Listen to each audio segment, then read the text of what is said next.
Alright, next one here. If measure of each base angle of an isosceles triangle is twice the measure of the vertex angle, what is the measure of the vertex angle? So with this one here, we need to draw ourselves an isosceles triangle. I'm going to try and draw one here. This is looking a little rough. Alright. That's as good as we're going to get right there. So it's isosceles, so I know both sides here are going to be congruent. The base angle is twice the measure of the vertex angle. So I'm going to call the vertex angle up here, that's between your two congruent sides, I'm going to call that x.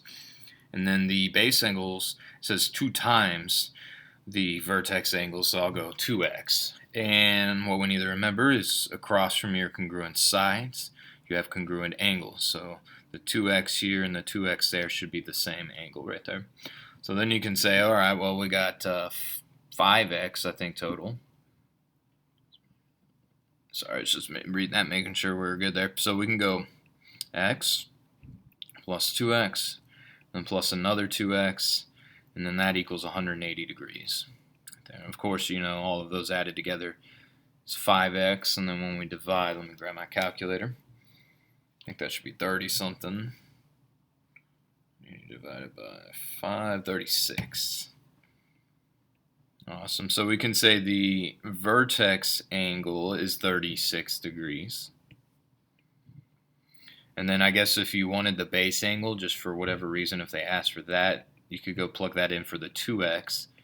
And 2 times 36 will get you 72 degrees right there. And those would be your two angles. But technically the answer to this one here is the 36 degrees. Next few here, you have a few isosceles triangles. Some of these are actually a little bit harder than what we might see. They all kind of have 2 parts, an x and a y, so these are a little bit more challenging. But look at this here. You got an isosceles triangle here. So that means your 2 base angles here are typically the same. Some people might say, oh, okay, well then let's go and add them all up, subtract them, or add them up and equal them to 180 right here. But the thing is, the expressions there are different. So we're going to solve for x by setting your base angles, 3x minus 11, then it equals 2x plus 11. Okay, you can go and add 11 to the other side here. That would be 2x, and then plus 22. And then you can subtract 3x, and then it'll be x equals 22 right there. So x is rather easy. Now to go and get the y, this is where you'll actually use the fact that all the angles add up to 180 here. And we can do and find x by plugging, or I'm sorry, finding the, we can find the 2, I guess, base angles here. And then we're going to take those base angles, whatever they are, and then add them up and equal them to 180 here. So watch this here. Let's do 3 times 22, and then minus 11 right there. So I believe, what is that, 66 minus 11, that should be 55 degrees. Okay, so that means that this angle here is 55 degrees. Technically they're equal, so you can double check this here, but this next one should also be 55 degrees. And then we're going to go and say 55 plus 55, and then plus a 2y, and then equals 180 right there. It's quite a bit of that there. There's quite a bit of the adding up, subtracting from 180, so do that quite a bit here. Alright, so combine your like terms. We can subtract the 110, I think we get 70, and then we can divide and we get 35 for y. So there we go, 35 for y, 22 for x.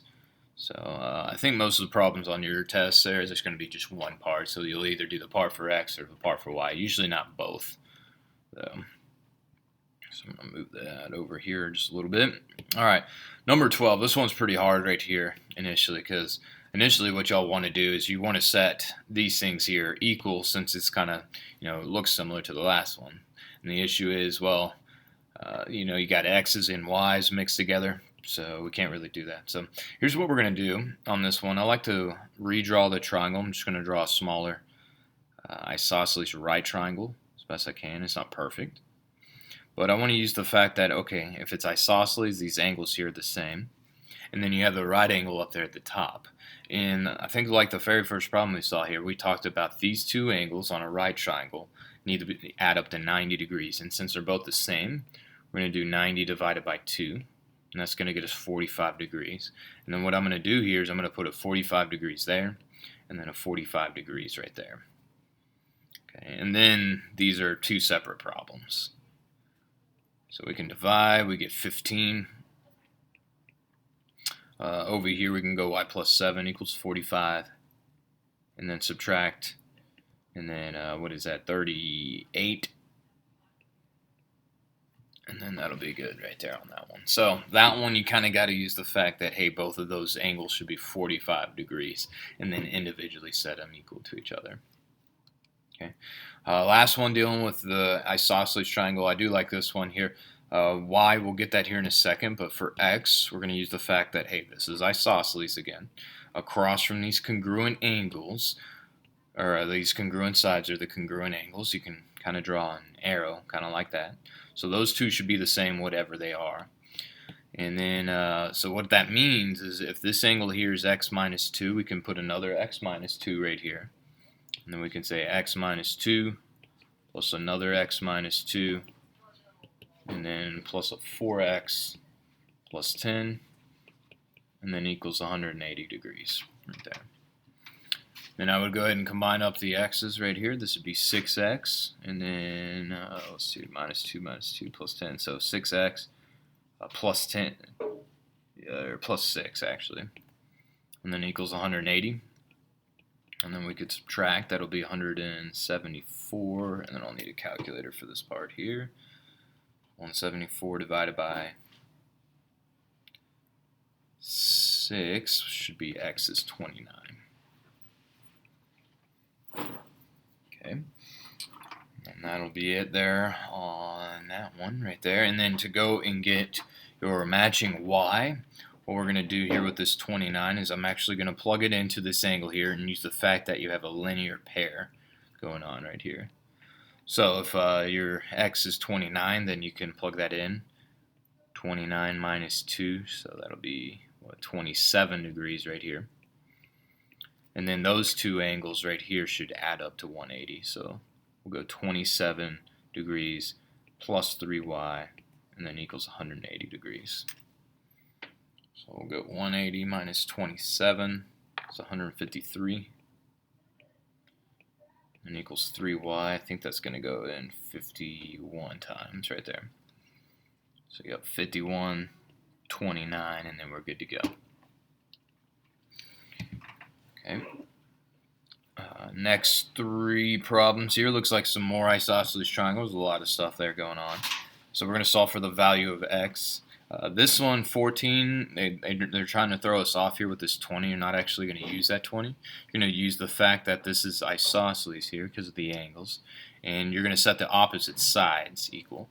A big common error is some people are going to want to go and say that all three of these here add up like 20 plus 28 and then plus the 9x minus 8.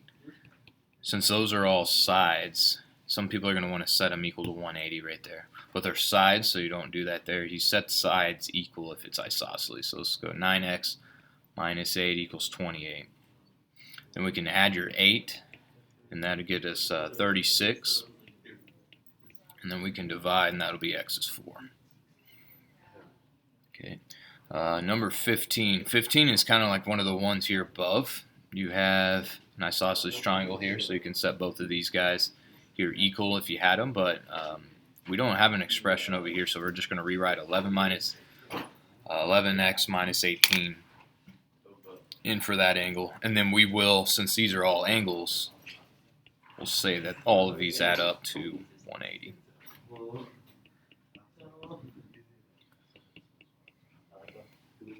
Alright, so then from here we'll go and combine like terms. 22x, we'll go 40 plus, or I guess what do we need to do? Negative 18 minus 18. So that should be negative 36 plus 40. That should be plus 4 equals 180. And we'll go 180 minus 4. It's 176. And then you get the 22, so then we'll divide that by 22, and that'll get us x equals 8. And that'll be it there on that one there. Alright, last one here on this page. Another isosceles triangle. Now this, they gave us the two angles, and they are different, so we'll just set these guys here equal. then we can subtract x from both sides, we'll get 6x. We can subtract the 5, we'll get 42, and then we can divide and we'll get x is 7. And that should be it here on this page.